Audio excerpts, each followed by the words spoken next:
So nothing happens in decades, and then decades happen in days. There have been a lot of trends bubbling under the surface for a long time, looking for something to attach themselves to like a virus might.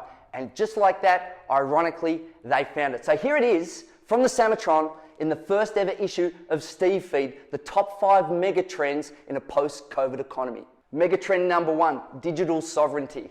Very few countries have it. What is digital sovereignty? It's the ability to own and control the digital infrastructure, or as I like to call it, the metastructure.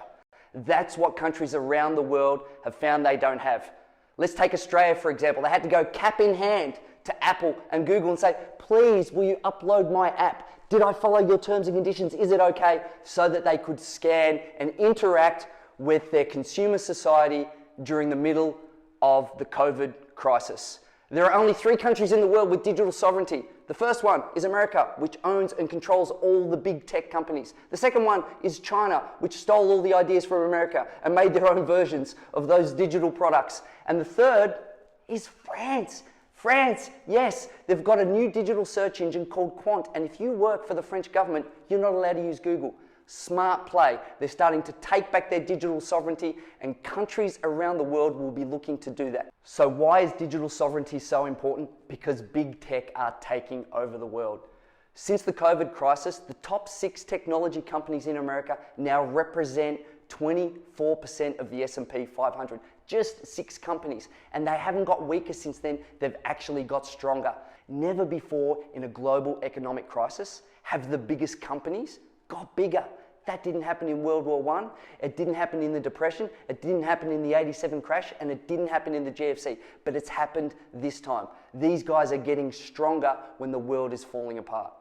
Megatrend number 2 is automation at distance. So big companies around the world have said, hey, you don't have to just work from home during COVID. You can do it forever, which is good news. The corporate guy with the clipboard, making sure we're working, he's gone away. But that's not all we're going to see. We're going to see the birth of exo labor. And you might be wondering what that is. No one knows because I just made it up.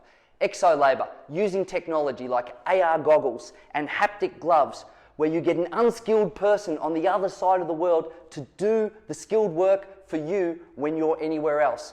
Think robotic surgery, but for engineers and anyone else who uses their heads. It's another big trend.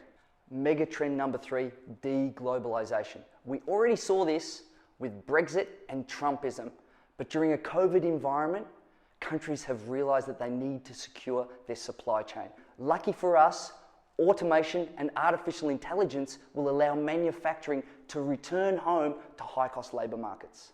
Megatrend number 4, essentialism. Wow, have we worked out the difference between optional and essential? We've seen our essential workers.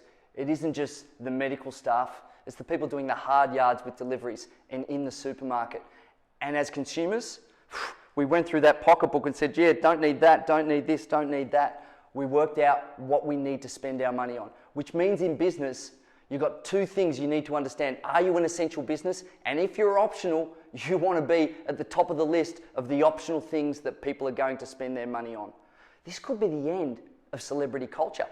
Here's what we found out. When they're singing with their acoustic guitars in their lounge room, they don't look nearly as good without those production values. It could be the end of the Kardashians, and I can't wait. Megatrend number 5 is market recalibration. Sounds like rocket science, probably it is. Hey, I'm not the guy that's going to give you something that's easy to understand. If you want that, go elsewhere. This is protein, it's nutrition. So market recalibration, we're going to see 2 things. The first one is we're going to see the end of chasing capital growth forever, and we're going to go back to yield economics. Companies that have a return on investment that is real. It's going to make it hard for startups to raise capital because it's not going to be raining money on opportunities that don't have a real return on investment.